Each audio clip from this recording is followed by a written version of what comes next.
Pelo sinal da Santa Cruz, livrai-nos Deus, nosso Senhor, dos nossos inimigos.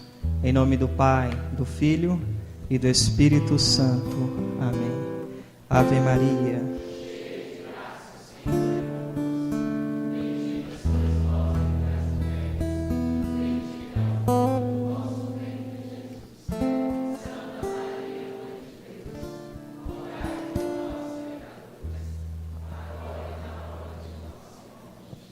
Santo anjo do Senhor,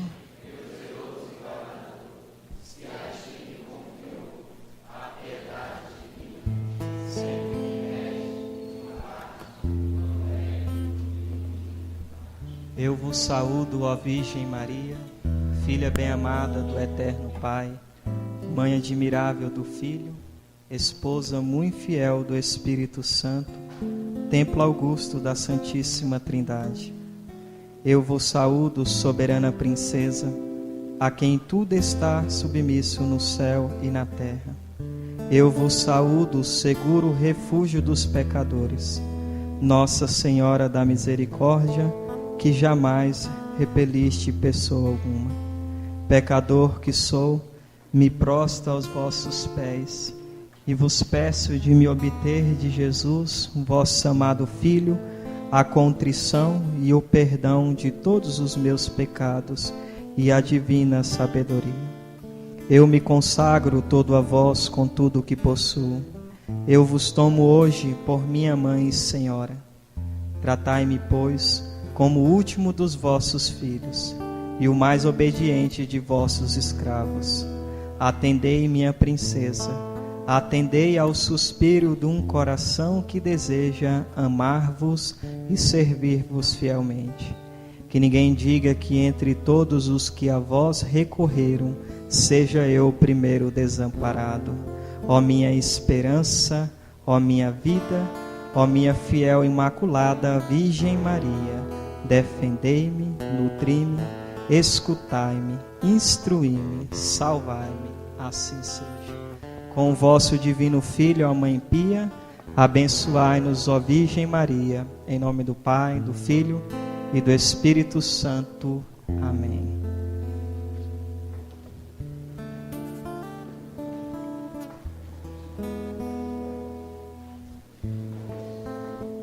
Bom, então, vou me apresentar novamente, devido àqueles que não estavam aqui ontem, e para os nossos irmãos que nos acompanham agora através da rádio web, da comunidade Fogo no Altar.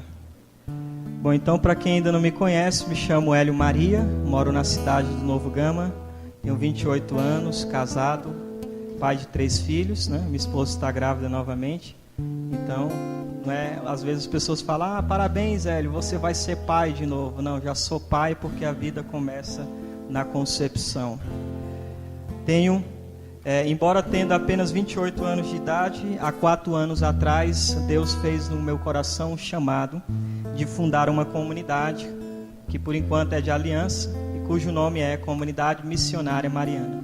Nosso carisma consiste numa entrega total à Santíssima Virgem, através do método da consagração, chamada Santa Escravidão de Amor, né? Temos como lema de vida: para que a Santíssima Virgem Maria seja mais conhecida, amada e honrada. Então, o Hélio e a comunidade vivem para isso: tornar Nossa Senhora mais conhecida, amada e honrada.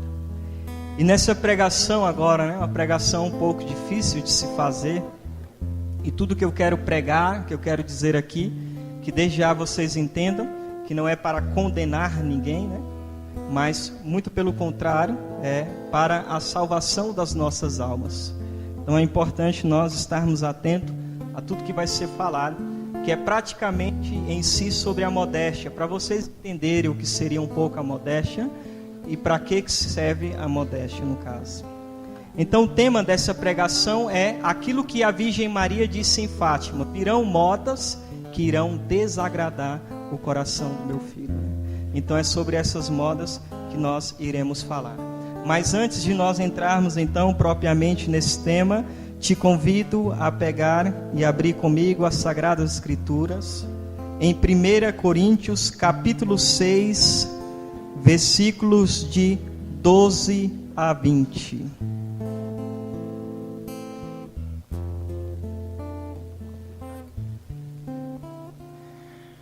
Capítulo 6, versículos de 12 a 20.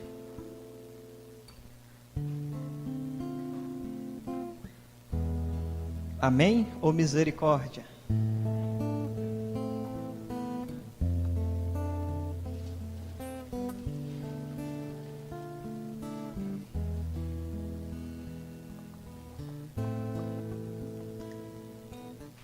Tudo me é permitido, mas nem tudo convém.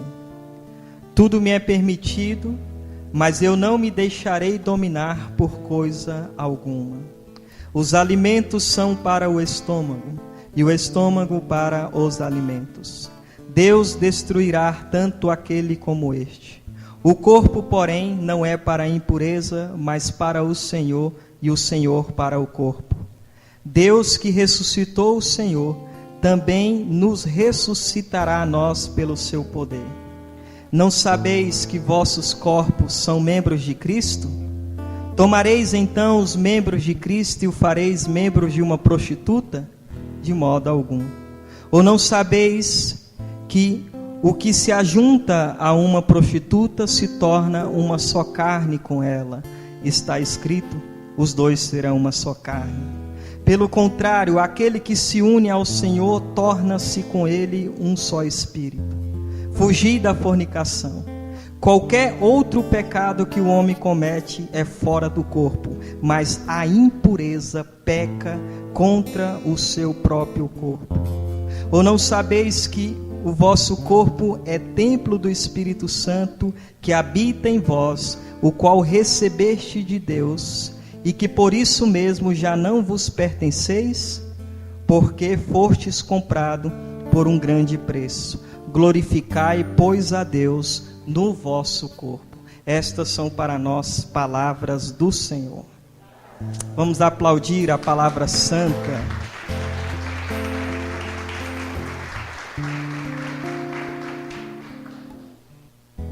No versículo 20, o apóstolo São Paulo nos diz algo: glorificai a Deus no vosso corpo. Nisso nós percebemos então que o corpo, como eu dizia, em algumas pregações anteriores, para nós da Igreja Católica, é bem diferente para aquilo que é, por exemplo, a doutrina espírita, que vê a carne, o corpo, né, como algo ruim, e de que depois você vai morrer, e depois que morrer você vai se reencarnar em outro corpo. Não, para nós não é assim. Para nós o corpo é algo que é sagrado, porque o nosso corpo é templo do Espírito Santo. E o apóstolo São Paulo, então, ele nos diz algo: glorificai, pois, a Deus no vosso corpo. A primeira parte dessa pregação, eu quero vos lembrar a entender que para nós o corpo, ele é importante. Claro que a piedade, a devoção, por exemplo, à Virgem Maria, é uma devoção muito mais interior do que exterior, mas que também, aquilo que é exterior também é necessário, também diz São Luís, quando se fala da consagração, ela consiste toda no interior, mas também é necessário que o exterior, então, ele, através dos nossos atos, das nossas ações, possa refletir aquilo que está dentro, né? Então, o primeiro ponto da pregação que vocês devem entender é isso, que o gesto exterior, o nosso corpo, aquilo que é exterior, revela e exprime aquilo que há no nosso interior, né? Porque, às vezes, muitas pessoas, diante do que nós vamos falar, podem dizer assim: ah, mas Samuel disse o seguinte, né? Está lá escrito no livro de Samuel: Deus, o homem vê a face, mas Deus vê o coração. Então o que importa é que está no interior, não como a pessoa se veste ou não se veste, isso não tem nenhuma importância, porque enquanto os homens verem a face, né, ou seja, o que é externo, Deus vê o coração. Então o que importa é que está no interior, né? Então às vezes agem como o próprio demônio, porque o demônio, quando tentou Jesus Cristo, foi citando versículos da Bíblia para querer perder Cristo, né? Mas lógico que jamais iria perder o nosso Deus. Então muitas das vezes nós queremos encontrar coisas para que nós não vivemos aquilo que nós deveríamos viver. Então, nesse ponto, nós vamos entender na doutrina católica de que é necessário, sim. Então, o primeiro ponto que eu poderia usar aqui com vocês seria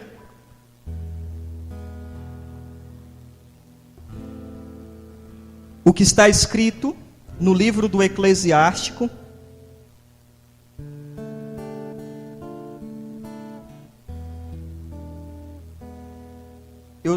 eu vou ler primeiro aqui, um que é da tradução da Jerusalém, na tradução da Jerusalém, Eclesiástico 19:30, na da Ave Maria 19:27. Seria bom só anotar por causa do tempo, né? E aí depois no final, quem não conseguir anotar, pode me procurar e eu passo devido ao tempo. Então está escrito assim: a veste de um homem, seu sorriso, o seu andar revela o que ele é. Mais uma vez. A veste de um homem, seu sorriso, o seu andar revela o que ele é. Na tradução da Ave Maria está assim: a veste do corpo, o riso dos dentes e o modo de andar de um homem faz-nos revelar-se. É quase a mesma coisa. Então, olha o que está dizendo as Sagradas Escrituras, que pela forma, a veste de um corpo, o sorriso, o modo de andar de um homem nos revela quem ele é. Então, quando nós falamos da importância da modéstia, por que se vestir assim, por que usar tal veste, isso tem um significado para nós. Porque o gesto exterior, e aí eu já acrescento o que eu iria dizer também um pouco mais na frente, Santo Ambrósio disse que os movimentos exteriores são a voz da alma. Então, quando o Hélio se ajoelha para comungar, né? Não é simplesmente um rito, né? Mas o gesto de se ajoelhar é uma forma de eu dizer aquilo que está dentro. Por que você se ajoelha para comungar? Porque eu creio que é Deus. E se o apóstolo São Paulo diz que diante do nome de Deus, todo joelho se dobra diante do nome dele, o que dirá diante do seu corpo? Então eu me ajoelho, porque no meu interior eu creio, é Deus. E isso então do interior parte para o exterior e aí eu me ajoelho. Então entende que os gestos que nós fazemos corporal, os movimentos externos, está muito ligado àquilo que é o interior. Entendermos melhor. Quando nós percebemos um homem, um rapaz que é meio afeminado, pela forma dele andar, nos revela que existe algo errado com ele. Então isso é muito importante para nós. A pessoa que fala muita besteira nos revela que dentro do interior dela também existe muitas coisas ruins. Isso de fato acontece. Até o próprio Jesus Cristo nos falou isso: a boca fala, né, daquilo que o coração está cheio. Então quando nós falamos, quando nós andamos, quando nós nos vestimos, é algo que está ligado também ao interior. E isso então nós precisamos entender que não é como as pessoas então falam: mas o que importa é o coração. O que importa é no interior. Sim, mas o exterior, ele vai transmitir, né, em sinais, para que nós possamos ver aquilo que está dentro do nosso interior. Então aquela pessoa que ela quer ter uma vida, né, viver no pudor, na castidade, isso tudo está dentro dela, ela traz para fora. Então, ontem eu dizia isso, às vezes muitas pessoas com carência ficam num abraço, mas na verdade porque existe uma desordem no seu interior e isso leva a um gesto exterior que revela algo que está dentro. Então, quando nós começamos a perceber isso, por exemplo, eu caminhei 2 anos quando o Andes tinha fundado a Escravo de Maria, caminhei 2 anos com ele, agora 4 anos como comunidade missionária mariana. Às vezes, um gesto de um membro da comunidade, eu consigo ver coisas no seu interior. Aí na hora da conversa, eu vou conversar isso, é bem assim mesmo, como é que você sabe disso? Aí ficam até achando que é Deus que me revelou, né? Deus revela para o Hélio até nosso pecado. Não é que Deus revela, mas pelo próprio ato exterior. Às vezes nós, né, que estudando a doutrina católica, naquilo que a igreja fala, nos deixa atento para perceber o que há no interior. Então, nesse primeiro ponto da pregação, era exatamente isso que eu queria que nós entendêssemos para depois partir para as vestes. Porque se eu chegar aqui e começar a falar de vestes, disse daquilo, mas o que importa é no coração. Então, primeiro eu preciso já destruir essa tese que você talvez tenha já no seu coração, que o que importa é isso e aquilo, mostrando que na fé católica, na doutrina, nos ensinamentos dos santos, não é como nós pensamos. Olha, por exemplo, São Tomás de Aquino, ele diz assim, deve-se dizer que os movimentos externos são sinais da disposição interior. Então, aquilo que eu dizia, isso é São Tomás de Aquino dizendo, os gestos externos, né, é um sinal daquilo que há no nosso interior. E aí depois ele diz assim, daí a afirmação de Santo Ambrósio, que ele dizia assim, pelos movimentos exteriores é que julgamos se um homem no fundo do seu coração é leviano, arrogante ou perturbado, ou se pelo contrário é ponderado, constante, puro e amadurecido. Então as moças, por exemplo, né, as mulheres, né, próprio da natureza feminina, parece que amadurece mais do que o homem, né? Aí às vezes pode até se encantar com um rapaz, quando vai conversar fala, meu Deus, é um meninão, porque o gesto daquele rapaz o revelou quem ele é. Então essa questão de que nós muitas das vezes afirmamos que os gestos exteriores, né, que por exemplo veste essas coisas, poderia pregar sobre tantas coisas, né? Vai falar logo de roupa, de vestes, isso não tem importância não. O que importa é o coração, né? Isso não é verdade.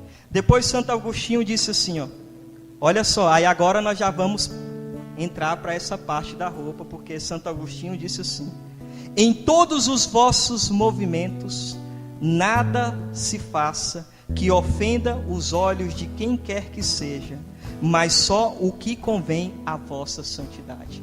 Uma pessoa que então não está vestida de uma maneira pura, o que nós achamos, né? Oxe, eu jogando a outra, essa aqui eu ainda preciso. Então, a pessoa... Agora pronto, sumiu a folha. Ave Maria.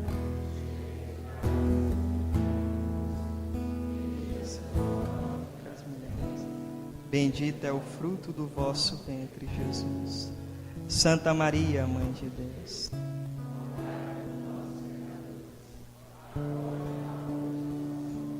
Então Santo Agostinho fala para nós, né? Então, tirarmos aquilo que pode ofender os olhos daquele que nos vê.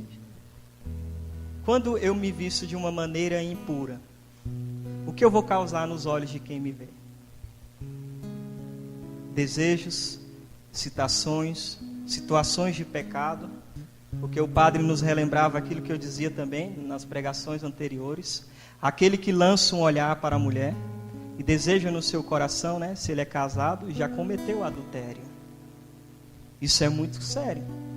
Então, isso ele fala que nós devemos abandonar essas coisas e praticarmos somente aquilo que convém, né, a vontade de Deus e aquilo que convém para a nossa santidade. Pois bem, Santo Ambrósio, ele diz o seguinte, é garantir a beleza da vida, respeitar o que convém a cada sexo e a cada pessoa. Eu dizia em uma das pregações anteriores que o feminismo radical, o que eles querem? Igualar homens e mulheres, dizendo que homens e mulheres são a mesma coisa.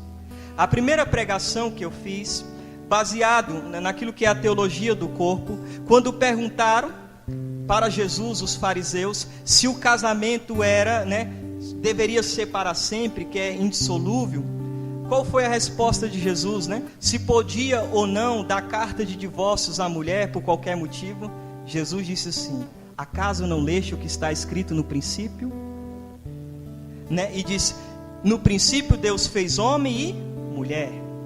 E depois Deus disse, por isto o homem deixará o seu pai, a sua mãe, e se unirá à sua esposa, se tornarão uma só carne com ela. Aí fala, Moisés permitiu o divórcio pela dureza do vosso coração, mas no princípio não era assim. Por 2 vezes o Senhor fala do princípio.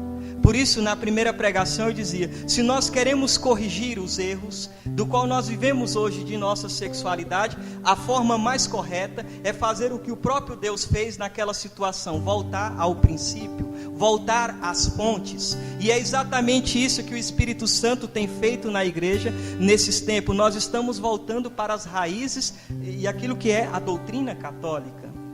Olha que belo isso. E isso é a melhor maneira que nós temos para dar uma solução aos problemas que nós vivemos. Então vamos voltar para o princípio. No princípio Deus fez homem e fez mulher. Homens e mulher o criou, né? Segundo a sua imagem e semelhança. Então no princípio era homem e mulher. Deus fez um homem, né? Eu explicava isso na primeira pregação. Não vou explicar sobre isso para nós não perdermos tanto tempo. Depois então vocês adquiram a pregação, a primeira, para entender melhor o que eu quero dizer. Mas no princípio Deus fez homem e Deus fez mulher. Essa questão de querer igualar o homem e a mulher vai contra o projeto original de Deus. Isso destrói aquilo que é a obra da criação de Deus. E eu dizia, por mais que eu acho lindo o dom da maternidade, eu nunca vou sentir uma criança pulando no meu ventre porque eu não tenho útero. Um homem jamais vai poder gerar uma criança no seu ventre. Isso então me mostra que Deus me fez diferente daquilo que é a mulher, enquanto eu, como homem, diferente da mulher. O que é da mulher é próprio da mulher, o que é do homem é próprio que é do homem. E aí Santo Ambrósio diz, é garantir a beleza da vida, respeitar o que convém a cada sexo. Quando não começaram mais a respeitar isto, houve essas desordens. Por que muito matrimônio hoje não dá mais certo? Alguém pode achar que isso é machismo, mas não é. A própria Bíblia nos ensina isso, Sagrada Escritura. A sabedoria de Deus. Quando a mulher começou a querer ser o macho da casa, acabou todo o conceito de família. Não que também a mulher tem que ser submissa ao homem. Não é que essa submissão significa que o homem humilha, que o homem pisa na mulher, faz o que quiser com a mulher. A palavra submissão quer dizer aquilo que dá suporte ao homem. Como está escrito no Eclesiastes, que a mulher sábia edifica a casa. É nesse sentido, não é no sentido como às vezes colocar que os homens machistas, que é isso aqui. Não é assim, né? Que Deus está falando. Mas então quando não começaram a respeitar aquilo que convém aquilo que é próprio de cada sexo, o que é de homem, o que é de mulher, de mulher, começou essa desordem.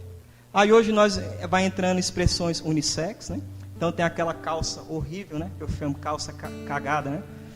E a pessoa diz, né, é uma calça unissex. Tanto serve para homem como serve para mulher. E eu dizia que um santo, né? Até agora eu não lembrei mais o nome desse santo, mas que no século 3, e ele quando dá a profecia, ele ainda diz, no século 21, as pessoas irão olhar para as outras e não irão saber quem é homem e quem é mulher. Nós estamos vivendo essa época, sim ou não? Porque não respeitaram. Até então, nós entramos no ponto do que ensina a modéstia católica. Em relação, por exemplo, das mulheres, né? Em abandonar a calça e aderir à saia e o vestido. A calça até então era uma veste de quem? Masculina. E aí está escrito em Deuteronômio, se eu não me engano, 22, versículo 5, aonde ele está escrito assim, deixa eu ver se é isso mesmo, para não ficar citando já coisas erradas. Minha mente não é mais o que era antes.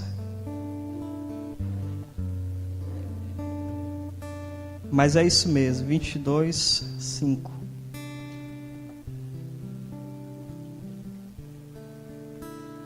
Deuteronômio 22, versículo 5. A mulher não se vestirá de homem, e nem o homem se vestirá de mulher. Nesse princípio, é que Santo Ambrósio está falando isso, que convém que cada homem, né, que nós respeitamos aquilo que é próprio de cada homem e de cada mulher, naquilo que é o projeto original de Deus. Então, até então, a calça era uma veste masculina. E as mulheres usavam saias e vestidos. Se nós pararmos para pensar, se você pegar uma foto de uma mulher que está com uma saia, e aí ela tem um cuidado de que o cinto combine com a saia, ou com a florzinha que ela usa, com o sapato que ela usa, com a bolsa que ela usa, que é próprio da mulher. E o feminismo veio exatamente para quebrar isso, né? tira aquilo que é o lado feminino da mulher, né? E a mulher passa então a virar uma espécie de homem grosseiro, né? Ela fala com brutalidade, né? Ela é toda bruta, não é mais interior, ela passa a ser exterior, como eu dizia. A mulher, na outra pregação, diz isso: a mulher é interior enquanto o homem é exterior. Aí vai tendo essas desordens. Mas se nós pegarmos então uma mulher vestida assim, como eu ia falando, de saia, né? Toda naquilo que é próprio da natureza feminina, e você poderia pegar uma foto assim e uma foto de uma moça com uma calça de tênis, e você poderia olhar para eles e tentar ver quem é mais feminino, e vocês vão conseguir perceber então isso. Então Nossa Senhora, quando em 1917 ela aparece em Fátima e disse: virão modas que irão desagradar o coração do meu filho. A Virgem Maria está nos preparando para algo, quanto mãe, alertando os seus filhos. Ela disse isso quando que eu disse? 1917. Quando que surgiu a calça para a mulher? 1920. 3 anos depois, em Paris, começaram a surgir a calça para as mulheres. Outras vestes também indecentes. O povo em Paris chegava na catedral, olhava para a imagem da Virgem Maria, a mulher, e dizia: não, nós temos que nos vestir como Nossa Senhora. Quebraram a imagem de Nossa Senhora e colocaram uma imagem de uma chamada deusa da razão. A partir daí, Paris se tornou o país da moda indecente. Depois, em 1928, a maçonaria levantou então um plano para destruir a igreja. Olha, a religião não teme a ponta da espada. Não adianta nós matarmos mais os cristãos, porque se eles matam um cristão, faz de nós o quê? Um mártir, e a palavra de um mártir vai ter mais força. Então vamos corromper. Esta é hoje a estratégia da maçonaria. Vamos corromper a imagem, porque se eu mancho a imagem da igreja através da mídia, mostrando escândalos de padre, isso e aquilo, nos leva a não crer mais na igreja. Isso rouba a nossa fé. Então hoje a maçonaria age por assim. E aí nesses tempos lá atrás já se dizia isso. E aí eles pensaram: olha como o diabo, né? O diabo é inteligente, e os hereges também são inteligentes, diz Santo Agostinho. Eles pararam para pensar: como que o pecado entrou no mundo? Como é que foi que o pecado entrou no mundo? Quem foi o primeiro que pecou? Adão ou Eva? Eva, o pecado começa em Eva, vai ser consumado em Adão. Por isso que na Mariologia nós explicamos que a salvação começa na Virgem, que é a nova Eva, e vai ser consumado um novo Adão, que é Jesus Cristo. Então a mulher foi a primeira a pecar. E o pecado então entra a partir daí. Aí eles chegaram a uma conclusão: a forma que nós temos para destruir a igreja é exatamente pelo sexo feminino. Depois, muitos anos depois desse fato da maçonaria, o comunismo também pensou assim. Então eles falaram: vamos encurtar as saias das mulheres, vamos encurtar a blusa, depois nós teremos seios e pernas de fora. Temos ou não temos isso? Então, quando nós viemos aqui falar dessas coisas, nós temos fundamento. As pessoas olham para a comunidade missionária mariana: o Hélio agora inventou que as meninas da comunidade têm que usar saia, têm que ficar usando esse véu na cabeça. Não é que o Hélio inventou. Agora vocês poderiam pensar um pouco, né, para a vida de um pregador, de um missionário, porque muitas das vezes, diz Santo Agostinho, quando nós falamos a verdade, a aversão à verdade imediatamente é o ódio. Quando nós falamos a verdade aqui, não é para que vocês nos odeiem. Nós falamos a verdade porque, meu irmão, eu nunca pedi para pregar. Deus sabe o quanto eu nunca quis pregar, eu nunca quis ser fundador de comunidade, mas fazer o que se Ele me chamou? Agora, se Deus me chama a pregar e eu sei o que uma coisa é errada, se eu ficar calado, aí nós entramos naquilo que tem no livro de Ezequiel, né? Se eu disser ao pecador que ele vai morrer e você não falar, você pagará pelo sangue dele. Agora, se você falou e eles não ouviram, aí, né, é essa pessoa com Deus. Então eu tenho que falar a verdade. Porque lá em João 8,32 está escrito: conhecereis a verdade e a verdade vos libertará. São Paulo disse, né, em 2 Tessalonicenses 2,12, olha como isso é pesado: serão julgados e condenados todos aqueles que não derem crédito à verdade. Isso é muito sério, quando nós não damos crédito, ou seja, quando nós não aceitamos, quando nós não queremos a verdade, quando eu falo, eu não aceito porque eu sou apegado a isso, eu não quero mudar de vida, eu não quero morrer pela igreja, porque nós muitas das vezes não seguimos Jesus, porque seguir Jesus requer morte. Renuncia a si mesmo, agora toma a tua cruz e segue-me. Muitas vezes nós não queremos isso, né? Então eu digo isso para que, pelo amor de Deus, ninguém saia daqui odiando o Hélio, ninguém saia daqui odiando o Pablo antes, né? o padre. É para o bem das nossas almas. Então esse foi o plano. E depois disso nós podemos ver, por exemplo, um pouco que eu estudei sobre coisas de satanismo. Quando uma moça ingressa no satanismo, a primeira coisa que é pedido a ela: mostre o seu corpo. Como é que é os rituais satânicos? É uma mulher com vários homens, com animais. É sempre essas coisas do demônio, é sempre para o lado da sexualidade, né? Da profanação do corpo, que é templo de Deus. E isso também foi plano da maçonaria para destruir a igreja. Mas no princípio não era assim. Digo como Jesus disse naquela época: no princípio não era assim. Então quando alguém levanta e diz assim: mas ficar usando saia parece coisas da igreja de crente. Não é. Porque quando Lutero fundou a igreja dele, porque não é de Jesus, é dele, quando ele fundou a igreja dele, como que os católicos viviam nessa época? Exatamente o que nós estamos falando. Então é por isso que nós falamos que as vestes é importante. Nossa Senhora, logo em seguida que ela disse que veriam modas que iriam desagradar o seu filho, nosso Senhor Jesus Cristo, ela logo em seguida diz que aquilo que foi a campanha, né, de divulgação que o Pablo fez: muitas almas vão para o inferno por causa do pecado da impureza. E aí São Paulo disse aqui que o nosso corpo não é para a impureza, mas é para Deus. Não é para a impureza o meu corpo, mas o meu corpo é para Deus. Então, Hélio, olha como que nós iremos glorificar a Deus no corpo. Eu dizia que o gesto corporal é a voz da alma, o corpo reza, nos ensina. Então quando a igreja fala de gesto corporal na missa, nós achamos que é bater palma, pular, dançar, mas não é. O gesto corporal na missa é o estar de pé para ouvir o evangelho, estar sentado para ouvir as leituras e o salmo, ajoelhado na hora da consagração, adorando a Deus. Isso são gesto corporal, e esse gesto, ele ora.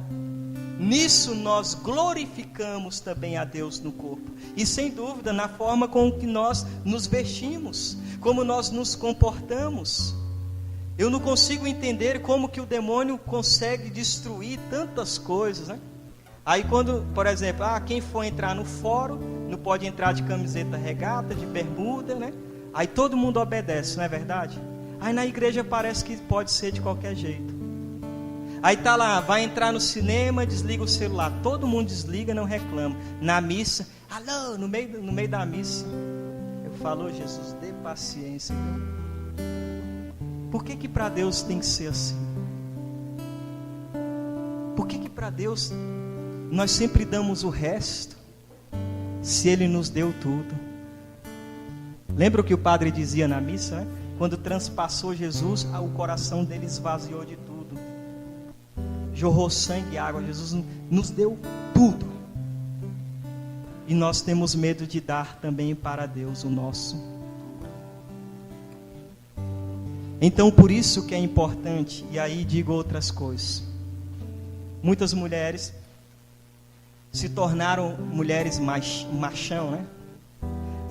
Algumas, não todas, mas a maioria das mulheres que usam calça, às vezes não tem nenhum pudor como se senta com pernas abertas, e está tudo exposto, só tem tudo exposto, sem falar que a calça, ela vai marcar todo o corpo feminino. A sua parte, tanto da de trás como da frente, ela está exposta. O homem, imediatamente, para onde ele olha? Para as partes, né? como diz os santos, menos decente, do qual deveríamos estar guardada, vivendo o pudor e a modéstia, guardando. Nisso então torna-se um perigo. Torna-se um perigo, e eu dizia que uma das ordens, na primeira pregação eu dizia isso, uma da desordem que o pecado original causou no homem foi exatamente onde? Nos olhos. Adão, ao despertar do sono, quando ele tinha a inocência original, quando ele olhou para a mulher, o sentimento foi de alegria e de exaltação. Quando ele disse, esta sim é carne de minha carne, ossos de meus ossos. Mas depois da queda, não é mais assim. Porque quando eles tinham a inocência original, diz o texto que eles viviam nu e não tinham vergonha.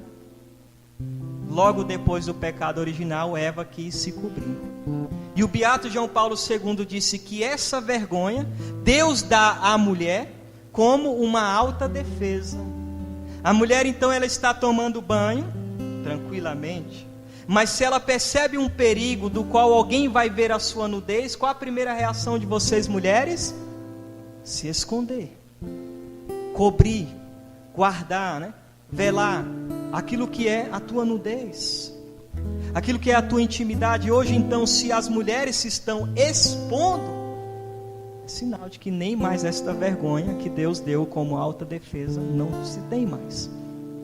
E o homem então, como um animal, ele olha e ele seleciona. Essa eu quero, essa eu não quero, essa eu quero, essa eu não quero. E a mulher então, a desordem nela, eu dizia que era o querer mostrar-se. Não me responda, responda no seu coração. Quando você compra uma calça, qual a primeira, aí você veste a calça, qual a primeira parte do seu corpo você olha no espelho? Quantas ao andarem na rua, para diante do carro e fica olhando o seu corpo?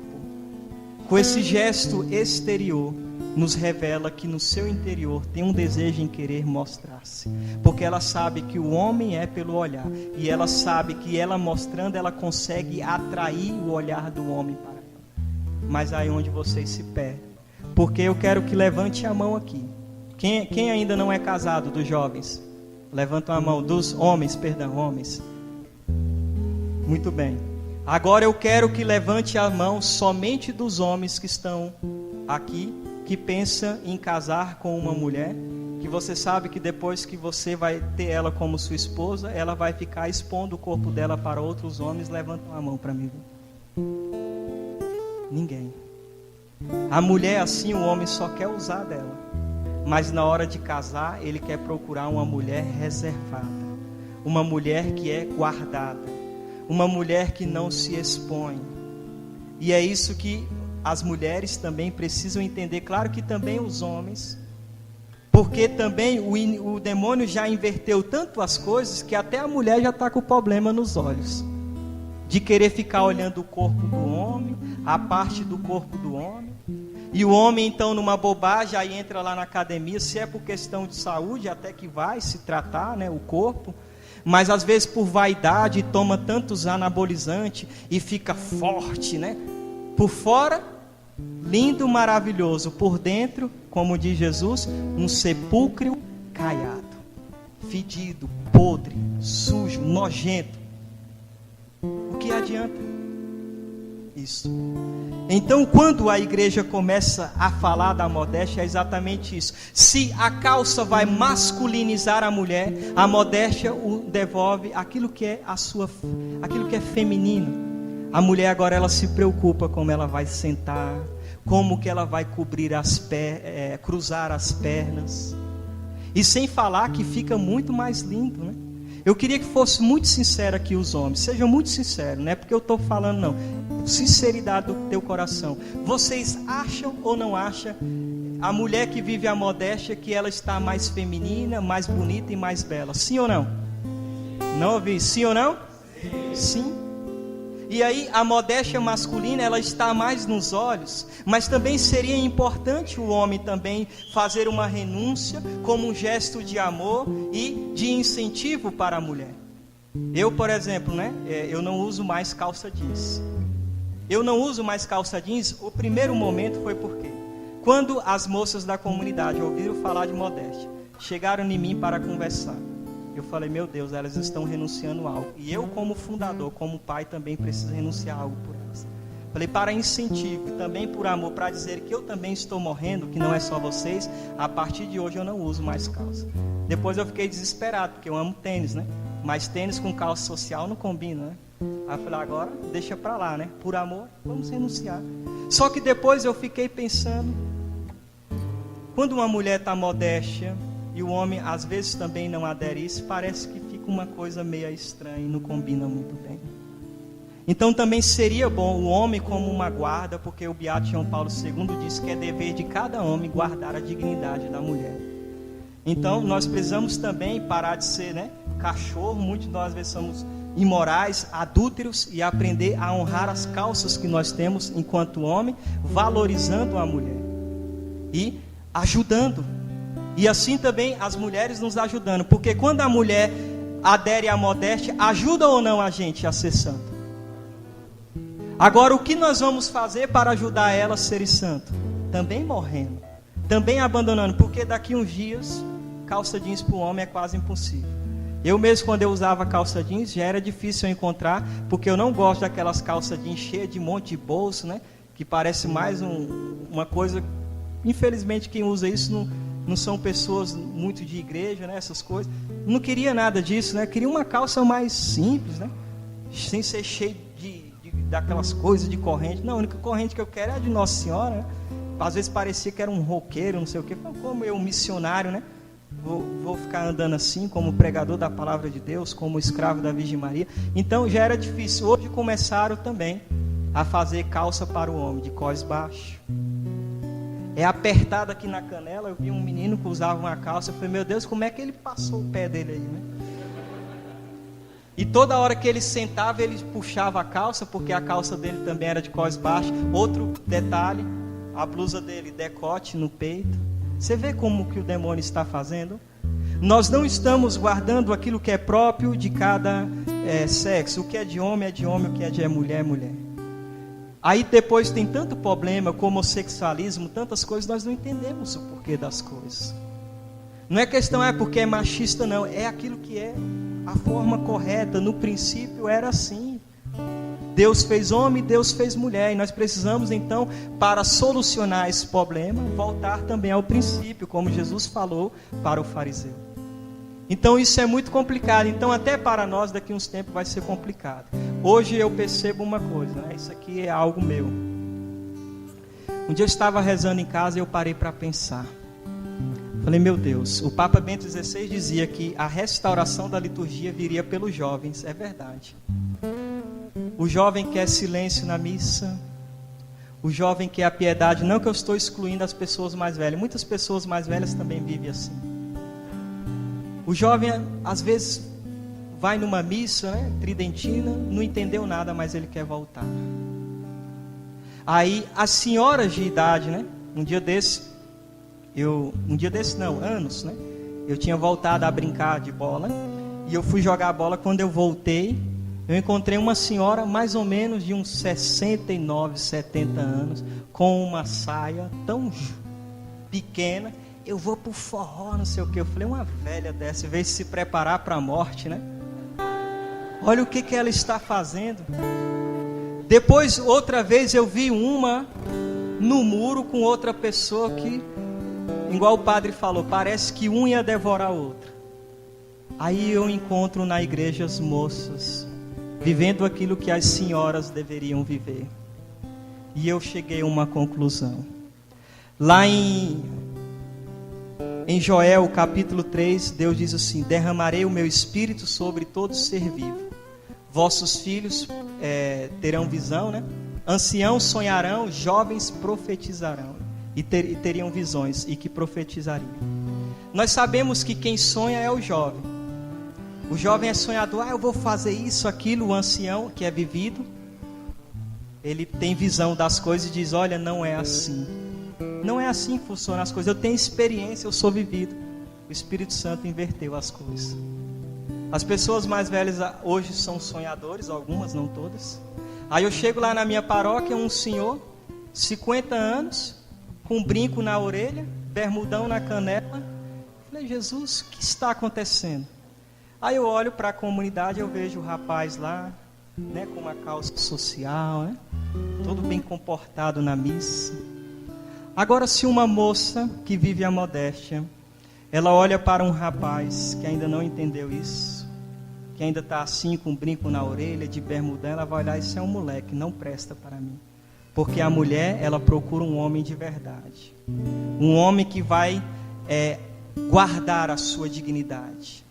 Um homem que é capaz de morrer por ela. Um homem do qual ela olha e ela fala, esse sim pode ser meu marido. Esse sim vai me amparar. Esse sim vai me dar, porque a mulher, ela, meu Deus, ela precisa ter uma segurança no homem. Então, nas suas vestes, no seu jeito, você também pode passar esta segurança para ela. Quando você fala assim, amor, olha, para te incentivar, já que você agora quer viver assim, eu também, por amor a ti, já que o amor não é isso, renúncia, né? Eu também agora viverei assim. E aí dará muito mais força para ela, porque as lutas vão vir, as dificuldades vão vir. Ah, agora voltaram a ser os homens da caverna, olha como eles se vestem, isso e aquilo. Aí nós entramos em pontos lamentáveis. Uma moça falou, Hélio, eu comecei a viver a modéstia, usar o véu, e o padre falou que se eu usasse o véu ia queimar meu véu, que não era mais para mim andar daquele jeito, e eu chorei porque eu percebi que ele disse que não ia me dar a comunhão se eu tivesse vestido assim. Mas eu vi um monte de moças com as pernas de fora, os seios de fora, e ele dando o corpo de Cristo. Lamentável. Lamentável. Às vezes quando eu vejo, teve um dia que eu até falei, Senhor, nem deixa vir conversar comigo, né? Às vezes fala assim, depois disso agora a minha filha se veste assim. Se viesse falar comigo, falar, bom, e a senhora quer que sua filha se veste como? Igual uma prostituta, aí a senhora estaria aplaudindo? Às vezes eu não consigo entender alguns pais que impedem os filhos de ir para a igreja, que não aceitam os filhos ir para a igreja, às vezes não incentiva, e quando o filho vai, né, acontece aquilo que está escrito em Mateus 10, 36, os inimigos serão da própria casa. Quando você falar que quer mudar as suas vestes, vai dar muito problema. Mas aí, se nós amamos a Deus, e nós entendemos que Deus morreu por nós, dando toda a sua vida por nós, eu também quero dar a minha vida por Ele. Então, nesse sentido, nós começamos a entender o que a igreja diz. São Cipriano, por exemplo, ele dizia assim, é pecado querer reformar aquilo que Deus formou. Às vezes, né, por exemplo, nisso nós poderíamos colocar aqui, por exemplo, a mulher insatisfeita, como se Deus fosse imperfeito na sua criação, ela quer aumentar os seios, ela quer aumentar a parte de trás. É pecado querer reformar aquilo que Deus formou. Deus nos fez como Ele quer, e nós precisamos aceitar essas coisas. Então, se Deus me fez homem, eu sou homem. Se Deus lhe fez mulher, né? Então seja mulher, né? Naquilo que é próprio de cada um e de cada homem e de cada mulher. E nisso nós então iremos entender que aquilo que Jacinta também dizia, a igreja ela não tem moda. Nós não precisamos ficar aderindo às coisas do mundo, né? Às vezes eu fico olhando nós seres humanos e não dá para entender. Aí a pessoa, né, que não deveria, mas às vezes assiste uma novela, a mulher pega um monte de pano, enrola no corpo dela, pronto, isso aqui é uma moda, amanhã todo mundo quer estar assim. Eu falo, meu Deus, por que nós não olhamos para a Virgem Maria? Olha como a Mãe de Deus se veste. E aí eu dizia na primeira pregação, por que é importante a mulher se guardar? Porque a mulher é interior. Enquanto o homem é exterior, olhando para o próprio corpo do homem, o seu órgão genital é para fora, a mulher é para dentro. Porque a mulher, ela é toda no seu interior. A forma com que a mulher, por exemplo, ela arruma uma casa, uma vez eu ouvi o Frei Paulo falando isso, quando ela arruma a casa, ela põe um vaso ali, é conforme a alma dela. E aí se alguém vai e tira aquele vaso ali, desarruma o que ela arrumou, ela já fica furiosa, né? Porque é próprio dela, é aquilo que está dentro dela. E nisso, na teologia do corpo, na modéstia, nós vamos entendendo isso, né?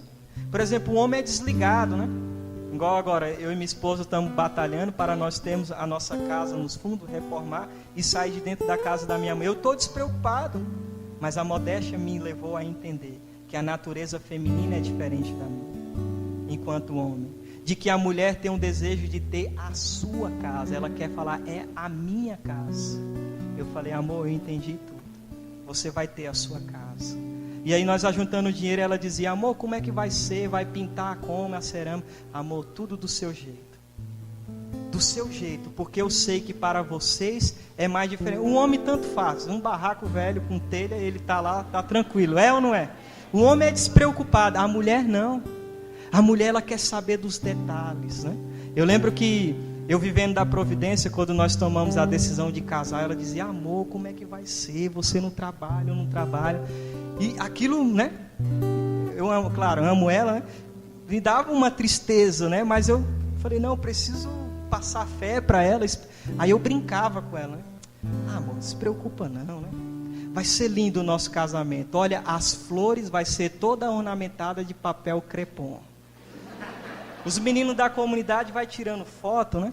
Depois passa para nós via Bluetooth. Aí ela ficava, Deus me livre, porque eu sei, né? Depois de estudar isso, eu sei que para a mulher é o sonho dela. Aí ela falou assim, então vamos casar mais cedo, porque aí tudo termina cedo. Então nós casamos, foi 3h30. Aí minha mãe, mas seu irmão não vai, sua irmã não vai querer fechar a loja. Eu falei, mãe, a senhora é mulher. E a senhora sabe que o matrimônio para vocês é um sonho. Eu não sei, eu não consigo compreender tudo isso. Mas no pouco que eu pude estudar de teologia do corpo, do que a modéstia ensina, do que é próprio de mulher, o que é próprio de homem, e a senhora que é mulher, então vai me entender melhor do que a mim. Se meus irmãos não querem fechar lá a loja deles para vir aqui, o problema é deles. Se tiver ela, o padre e as 2 testemunhas, eu me caso. Porque eu vou fazer do jeito que ela quer. Porque a senhora, enquanto mulher, sabe que isso para vocês é um sonho. Isso quem vai nos ensinar? A igreja. Isso nos ensina os ensinamentos do santo, quando nós aprendemos a respeitar estas coisas, né? Um dia desse ela ficou rindo, porque eu revelei para ela, ela falou, eu assisti os 2 partos e vou assistir esse agora. E isso para ela mexeu muito com ela, né? E eu revelei para ela, amor, eu só vou por amor a você, porque é terrível. Quantas vezes eu chorei sozinho no banheiro, né? Pedindo a Deus, porque eu não posso fazer nada. Mas é o que mais mexeu com ela. Ela fala, todo mundo que ia visitar, o Hélio teve presente, o Hélio teve presente. Por quê? Não porque eu sou melhor do que ninguém, mas porque a devoção à Virgem Maria, e quando nós começamos a estudar e respeitar o que é próprio de homem, o que é próprio de mulher, nós vamos entender isso. E aí o nosso matrimônio será lindo, maravilhoso. Vai ter desentendimento? Vai. Mas será maravilhoso. Então nós precisamos aprender a essas coisas, a respeitar essas coisas, né? Então esse momento de brincadeira que vocês ficam rindo é só para não dormir, né? Então também para tirar a curiosidade, não foi com papel crepom, foi tudo com flores natural. Nossa Senhora em menos de um ano nos deu a graça e providenciou 10 mil reais e o casamento foi lindo. E nós rezávamos, né, pedindo para que as pessoas que participassem do nosso matrimônio, que ainda não tinham sacramento, pudessem despertar. E depois teve, acho que umas 3, 4 pessoas que se casaram depois disso. Então é possível nós mostrarmos com a nossa vida isso, né? Eu olho para minha esposa, nossa, eu sempre achei linda, né? Mas muito mais linda agora vivendo a modéstia, né? Muito mais linda agora enquanto mãe, né? Nossa, quando eu vejo uma mulher grávida, que coisa linda, né? A mulher que é capaz, que eu dizia que é no interior, né? E aí Santo Ambrósio diz, por que a mulher usar um véu, né? Por quê? Porque a mulher e a modéstia, porque é no interior. É no interior que vocês, mulheres, são capazes de gerar uma vida. É no interior que você tem uma experiência tão bela que não dá para explicar, né? Só quem é mãe vai conseguir entender, mas nem ela mesma consegue explicar quando ela amamenta o filho, e que o filho olha nos olhos da mãe, e que a mãe olha nos olhos do filho, do qual a Virgem também pôde viver isso. Enquanto ela amamentava, Jesus olhava nos olhos da Virgem Maria, a Virgem Maria olhava nos olhos de Jesus, coisa tão bela e linda. Que vocês mulheres podem viver assim, mas que também muitas das vezes as mulheres não se abrem para a vida, porque nós ainda não assumimos que nós somos homens. porque nós ainda somos covardes, muitas das vezes nós somos moleques, e nós não assumimos e não tomamos maturidade de que nós, enquanto homem, devemos guardar a mulher, velar pela mulher. Nós ainda não entendemos o que quer dizer ser pai, o que quer ser marido. Se alguém entrar na minha casa para fazer um mal, é meu dever enquanto marido e pai morrer pela minha esposa e pelos meus filhos. Mas quantas vezes nós não entendemos isso? Então, um amadurecimento também da parte masculina, em mortificar os teus olhos, quando vinha a tentação, falar: não, os meus olhos, Senhor, eu peço que seja todo da minha esposa, para me olhar para a minha esposa, que meu amor, Senhor, que eu não traia a minha esposa, mas que eu possa amá-la, né? Amar ela, amar os meus filhos, né? E assim também a mulher, tomar essa decisão. Eu escolhi uma, e é essa uma que eu vou amar até o último instante da minha vida, porque também isso é modéstia. Modéstia também não é só o vestir. Claro que o vestir é modéstia, mas a modéstia também em outros pontos. A modéstia no rezar, né? Às vezes as pessoas confundem interiorização com tristeza. Não é que nós somos tristes, não. Nós estamos numa vida interior.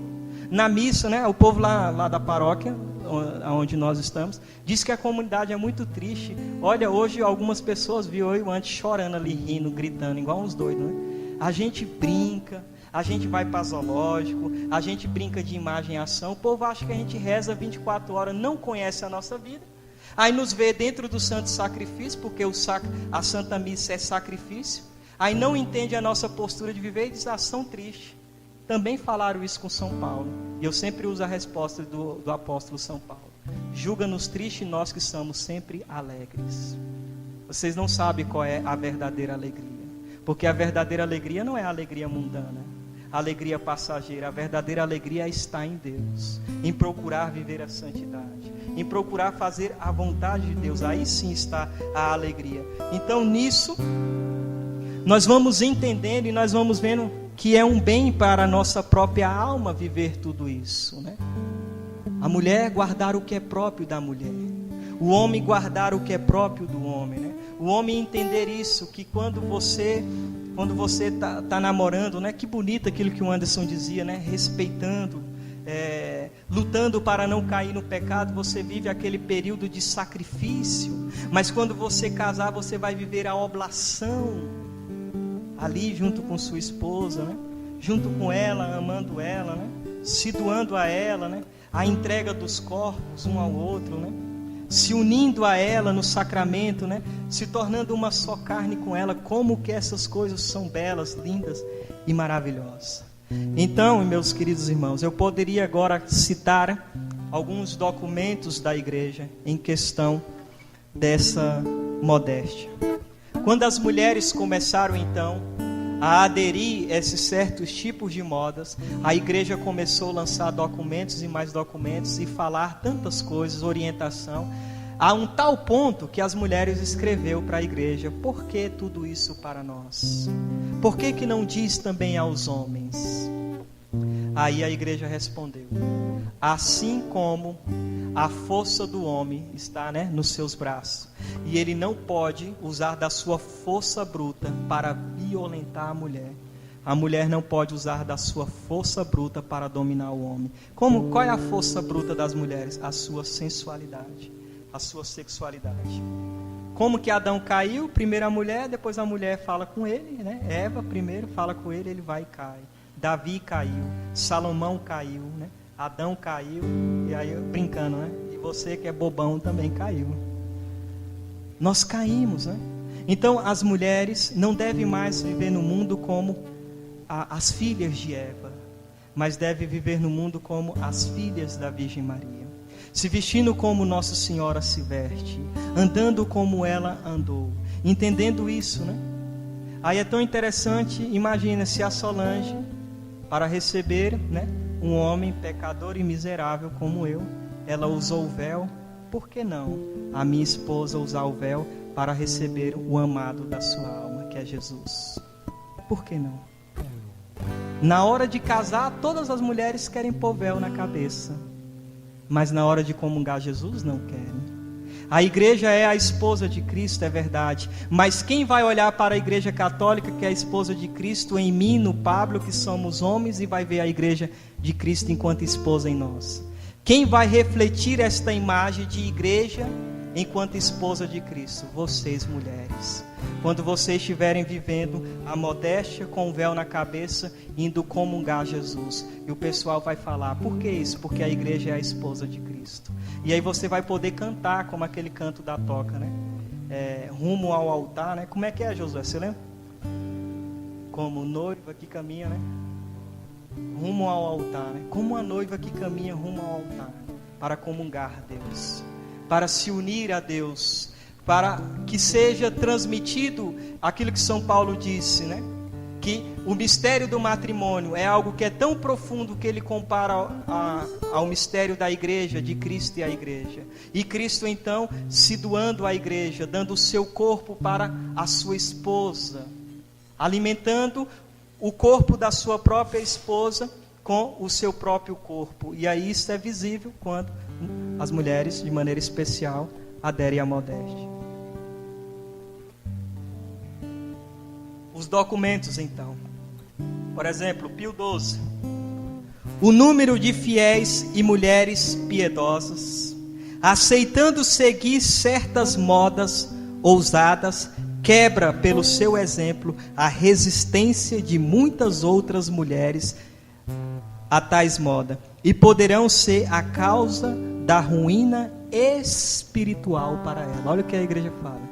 Então o Papa disse que enquanto as mulheres piedosas, as mulheres da igreja, não aderem às coisas mundanas, às modas mundanas, as pessoas que olham para você e tem você como espelho, ela também resiste. Mas a partir do momento que nós, né, também aqui já para todo mundo, né, se as pessoas veem eu, Hélio, né, enquanto missionário da igreja, né, o que eu fizer uma coisa de errado, as outras pessoas vão sentir no direito também de fazer. Por isso que eu preciso ter um cuidado muito grande em todas as minhas ações, naquilo que eu faço.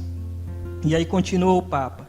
Enquanto esses estilos provocantes permanecem identificados com as mulheres de virtudes duvidosas, boas mulheres não se atreverão a segui-las. Mas uma vez que este estilo são aceitados pelas mulheres de boa reputação, mulheres decentes, logo segue ao seu exemplo e são arrastadas pela maré até o possível desastre. Por isso então é necessário resistir. Por que hoje muitos, né, coitada de vocês, eu sei o quanto é difícil. Porque quando vocês nasceram já se usavam calças. E agora, né? Então eu sei que isso para vocês é difícil, mas por que vocês caíram nisso e nós homens também estamos caindo em muitas coisas? Porque as mulheres não ouviram o que a igreja disse a elas, né? Isso que eu estou falando aqui agora, do homem também tomar essa consciência de não ficar aderindo aí a essas calças coladas, apertadas, de cós baixo, né? Não usar brinco, né? Não ficar usando blusas com decote. Se nós que estamos aqui ouvindo a verdade, se nós não colocarmos isso em prática, amanhã Deus o livre e guarde como nossos filhos vão se vestir. E quem será culpado disso? Nós. Deus, no dia do juízo, de quem ele pedirá conta? De nós. Porque nós vimos o erro e não fizemos nada.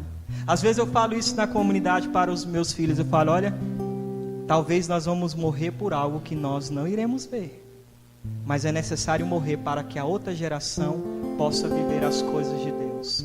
E aí eu vi o padre Paulo Ricardo dizendo exatamente isso. Nós somos, talvez, a geração que semeia entre lágrimas, para que a outra geração recolha com alegria. Mas a outra geração não vai recolher com alegria se nós não fizermos nada. Se nós não dermos ouvido ou crédito à verdade do qual nós estamos ouvindo. Depois disse assim Pio IX: agora muitas meninas não veem nada de errado em seguir certos estilos desvergonhosos. Assim como muitas ovelhas, elas certamente enrubesceria se pudesse adivinhar a impressão que ela causa e os sentimentos que desperta em quem vê. Teria vergonha se soubesse o que isso causa nas pessoas que veem. E aí, olha que forte isso. Depois disse Pio IX. Ele foi conhecido como o Papa também da modéstia. Na época dele teve muitas cruzadas a respeito da modéstia. E ele diz assim, ó: o bem da nossa alma. Aí alguém pode falar: mas eu não me sinto bem vestindo assim. Resposta de Pio XII: o bem da nossa alma é mais importante do que o do nosso corpo. E nós temos que preferir o bem-estar espiritual do próximo ao nosso conforto corporal. É querer o bem do outro, o bem da sua alma. É aquilo que nós não pensamos. Quem puder, passa lá na barraca lá e compra um MP3 que eu fiz sobre as máximas eternas. Uma pregação sobre o pecado, uma sobre a morte, uma sobre o inferno. Porque a qualquer hora nós iremos morrer. São Cipriano diz: o homem nasce com a corda enrolada no pescoço. E cada passo que nós damos, nós nos aproximamos da morte. Então nós iremos morrer. Quando eu olho para meu pai, para minha mãe, eu vejo minha mãe criando rugas, o meu pai também. Minha mãe já não está ouvindo muito bem, e eu percebo que os meus estão morrendo. Essa é a nossa vida. O padre tinha toda a razão. Tem gente que ficou: Deus me livre, mas nós vamos morrer. Ninguém aqui vai ser farinha de puba. Nós vamos morrer. Então, não vamos passar por esta vida em vão. Aliás, na doutrina católica, como dizia Santa Teresinha, eu não morro, eu entro para a eternidade. A vida não acaba com a morte. Tanto que a igreja, quando celebra o dia dos santos, não celebra o dia que nasceu, mas o dia que morreu. Porque aí sim eles agora estão na vida eterna. O cristianismo é assim. É assim que funcionam as coisas. Então, se nós pensarmos nisso, nós vamos entender o que o Papa diz. O que importa então não é bem o meu corpo, se sentir bom assim no corpo, É isso que eu quero dizer. Que aí alguém pode dizer: você falou que é importante o corpo, sim. Mas em questão das vestes, o que o Papa quer dizer, que o que importa não é o bem-estar do corpo, não estou me sentindo bem com essa veste. Não é isso que importa. O que primeiro importa é a alma. E aí depois a mulher, ela amadurece, ela consegue perceber que ela é muito mais bonita usando tal roupa. Que o homem também, quando ele renuncia essas tal roupa, que não fica mais andando na rua sem camisa, que também não fica mais expondo o seu corpo, Ele consegue também entender isso, Talvez no começo, por exemplo, eu era uma pessoa que eu só usava a bermuda da Ciclone, jaqueta da Adidas. Eu falava: calça eu não gosto. Eu nunca imaginei que um dia eu iria usar essa calça. Mas hoje eu me sinto bem assim. E hoje pode me dar não sei quantos milhões de reais que eu não ando, mais com aquelas bermudas da Ciclone, com nada disso. Então nós precisamos entender isso. Depois o Papa fala das mães. Ó mães cristãs, se vocês soubessem o que um futuro de ansiedade e perigo, de dúvida e de má suprema vergonha vocês preparam para seus filhos e filhas, deixando imprudentemente acostumado a viver escandalosamente, vestindo-os e fazendo perder o senso do pudor, vocês teriam vergonha e temeria o dano que vocês estão causando a vocês mesmas e os danos que vocês estão causando às suas crianças, ao qual o céu confiou a você para serem educadores como cristãos. Uma vez eu postei assim no Facebook, aí uma menininha novinha, aí o som ligado, ela dançando funk, e a mãe: que lindo, Aí depois deu para ela uma sainha, toma. Aí depois a menina grávida e a mãe chorando: onde eu errei? Quantas vezes, os nossos filhos, desde pequeno, nós já precisamos ensiná-los as coisas. Porque também plano de maçonaria, plano da Revolução Francesa era corromper também as crianças, através de filmes. Olha, põe lá, por exemplo, lá na internet assim, mensagens subliminares no filme da Walt Disney. Daquela da princesa, eles vão mostrar, vão colocar assim, acho que é uma princesa, sei lá o que é, que vive no mar lá. Princesa não, é sereia. A pilastra do castelo é um pênis. Quantas coisas que passam